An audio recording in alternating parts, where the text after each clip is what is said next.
This is the bit that Tim gets really nervous about, because he doesn't know what I'm going to say, and usually I don't know what I'm going to say about 2 minutes before I'm going to say it. So, hello everyone. It's interesting to be in a room full of insurance executives. You have probably one of the most challenging sectors of all to try and get a grip of. If you think about modern digital companies that are operating today, 10 years ago they didn't exist. If you look at Facebook, you look at Twitter, you look at Instagram, those are companies that were not here 10 years ago and dominate their markets.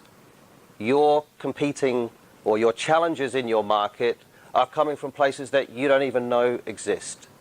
So if you look at Facebook, how are they acquiring new users in Africa? They're building a telecoms company to go and do it. So it's a completely new way of doing business for Facebook. It's challenging the establishment, and they just see it as a route to market. So what we do at Microsoft is we help young companies like INSTANDA. We teach them about modern ways of doing business. We teach them about global markets, and we give them an outside-in perspective rather than inside-out. So within the insurance industry, I would advocate that you need to start looking outside of your industries. You need to have an outward-in approach rather than in-out. You need to understand not only technology strategies, but where your next competitors are coming from. And also, if you have a look at the way millennials do business, you need to understand that experiences equals sales. If you're not in their experiences and in their world, you will not get any business from them. And they will go to the Facebooks of this world. They will go to the Instagrams of this world. And they will go and get insurance services from Facebook. Trust me, it's coming. It will be here in 12 months. That's just the way the digital platforms work. They enable customer change. Technology itself is hugely disruptive. That brings with it inherent risk.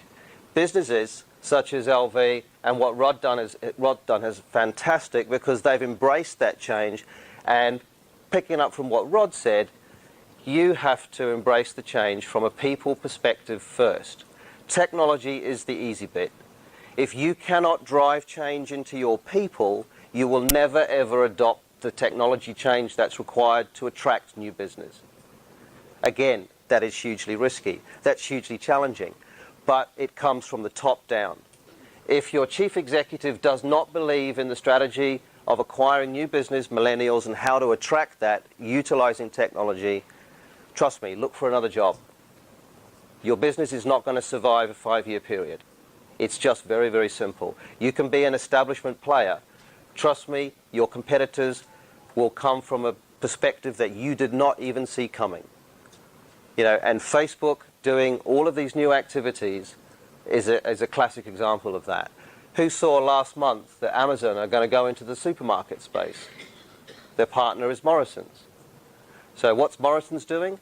They're exploiting a digital channel to expand their business through Amazon. Amazon, within 2 years, will probably acquire Morrison's, just because it's just a stepping stone for them to get more customer acquisition onto their platforms, AWS aside, and create more sticky components to their cloud offering. If you look at what Microsoft has just acquired, LinkedIn, why did they buy it? Yes, it was overvalued. But if you think about it, how much is 450 million professional people's contact details worth? If you value them at £15, which is effectively the data you give away in social media per annum, £15 per contact is not a bad price. So we paid a little bit more for that. But if you then think about what we can do with that data, and we can start taking the journey and be more inclusive in the product offerings that are sitting within Office 365, able to provide collaborative communications and the product sets that sit outside of that, then actually 26 billion is pretty okay. It's not a bad price. So what we look for in the Accelerator is for companies that can provide a layer of distribution to existing technology. Right? With INSTANDA and Tim's team, we've now worked with them for 4 months. We've looked at the product offering, we've looked at the go-to-market, we've changed a few things, we've made a few things better, we've learnt a lot. But now we're looking to help them position into the insurance industry. We would do a lot from a Microsoft perspective about taking them on roadshows, taking them to meet customers, and really driving down into that ecosystem in a very, very collaborative way. The one thing that I will say to the people in this room that I've noticed in my travels of doing this both in the US and in Asia and in the UK, the most resistant market in the world is the UK. Right? In the US, we had a customer, one of my great other little companies working in the insurance industry, who nearly went bust after trying to work with the industry for 14 months.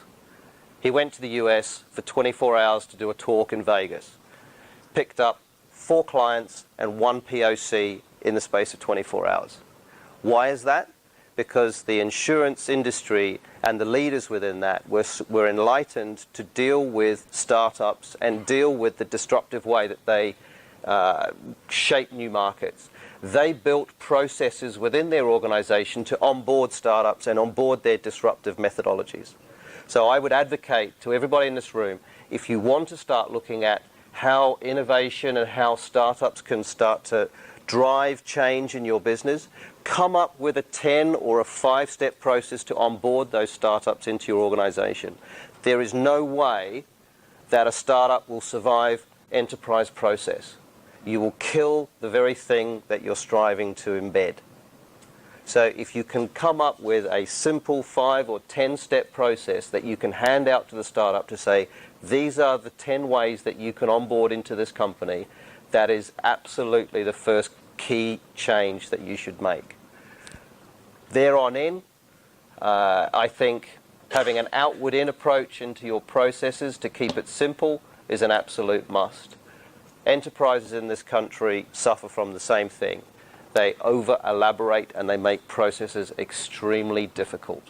We all sit, myself included, in a very, very big corporate world which is completely governed by process. That stifles innovation, and it doesn't allow you to look outside of your business and see actually what is happening.